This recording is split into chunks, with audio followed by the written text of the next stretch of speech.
is alive at all, and yet we know they pulled a couple of dozen people out of there. We just saw them pull one person up. However, there have been 5 confirmed fatalities, 3 of them in one family. Again, as you mentioned, Mike, this is right where the epicenter of the earthquake hit this morning. Right near Northridge. Right near Northridge. And on something else that happened, another event that happened right at the earthquake at 4:31 this morning was a train derailment. Jose Sanders is where that happened right now.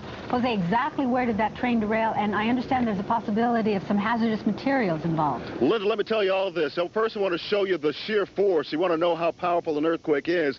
This is a Southern Pacific train you're looking at. The train was headed to Roseville in Northern California from Houston. Right now we are in the city of Northridge. The bridge you see up above us is Havenhurst. That bridge itself has buckled. This train, which had 64 different cars on it, carrying about 6,000 tons of mixed freight, derailed, simply derailed. Now, the problem is these tankers here, a couple of these tankers contain sulfuric acid. Now, there's been a hazardous materials team out here throughout the day.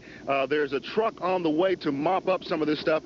Actually, they're going to neutralize it with soda ash. Now, the people from Southern Pacific tell us there has been no injuries involved in this and that there's no real danger to people unless you actually get into the stuff. But they're keeping us well away from it.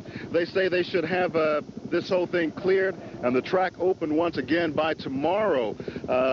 Hazardous materials teams are here mainly to safeguard and to make sure things go as planned. This has been just a center of activity here. I want to just show you, Chuck, if you can, right behind us there, you can see the other evidence of the force of this thing, that Best store behind us. You can see how it collapsed right there. And just beyond that is a bridge, and that bridge is up at least about 2 feet up above where it should be. There's just a big hump in that bridge. And so this all happened right here, right when this train derailed, and right at the earthquake epicenter, very near that epicenter. But again, the real story here is that there was sulfuric acid in some of these tankers, but we are told by officials here that that should be cleaned up momentarily.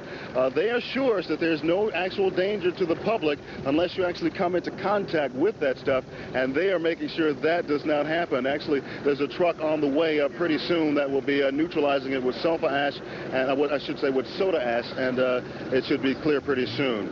Linda, Mike? Jose, clear something up for me. Was that train moving at the time? Yes, it sure was, Michael. It was headed from Houston, the city of Houston, headed north to Roseville in Northern California near Sacramento. We don't know how fast it was moving. No, I sure don't know that part, but, you know, you can see what damage it did. We are counting miracles this morning.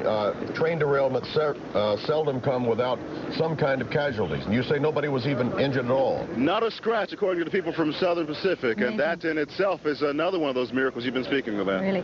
Do we know how this is going to affect any kind of train service at all, or passage of other freight trains? What is this doing to the Southern Pacific? Linda, what we can tell you right now is that this track is completely closed. As I said, they should have it cleared by sometime tomorrow, but until that time, as you can see, nothing can go along these tracks. All right. So it's going to be shut down. And we're feeling another earthquake right now, an aftershock. Right now, even as we speak. This is a big one. This is a big one. It's shaking the lights in the studio. This was a big one. We felt it right now, and it's still going. And we're taking a look at our seismocam there, and we'll try to get a measurement on that for you as soon as we can. This is probably the biggest one that I have felt in the last hour or two. I think so, and they tell us in the next few days there is a pretty good chance of having a 5.5 aftershock. We've already this morning, we've had more than a half dozen in excess of 4, but 5.5 is a very large earthquake in itself, especially if you're sitting on top of it, and that could further damage these buildings which have suffered structural damage in the initial jolt. Right now on the telephone, we have Bill Hurd from the Metropolitan Transit Authority with us. Bill, can you hear me? Oh, really? Something you can tell me about? Bill Hurd, can you hear me? Yes, I'm here.